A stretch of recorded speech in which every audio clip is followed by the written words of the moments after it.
એક વર્ષ પહેલા ઉમરા પોલીસ સ્ટેશન વિસ્તારમાં આવેલ આદર્શ સોસાયટીમાં લાખો રૂપિયાની ચોરીની ઘટના બનવા પામી હતી। આ ચોર છેલ્લા એક વર્ષથી નાસ્તો ફરતો હતો, તેને પોલીસે બાતમીના આધારે ઝડપી પાડ્યો છે।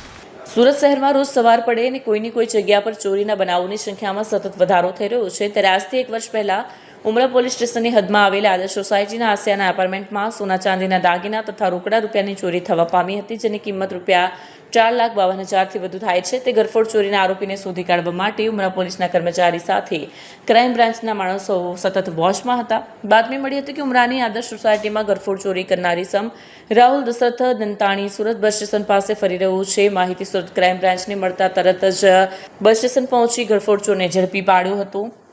આ ચોર સામે અલગ અલગ 3 થી 4 પોલીસ સ્ટેશનમાં ચોરીના ગુના નોંધાયા છે, જેમાં અમરાઈવાડી, અમદાવાદ, નંદાસણ તેમજ લાગજણ પોલીસ સ્ટેશનનો પણ સમાવેશ થાય છે। પોલીસ આરોપીને ઝડપીને ચોરીનો પર્દાફાશ કરી નાખ્યો છે।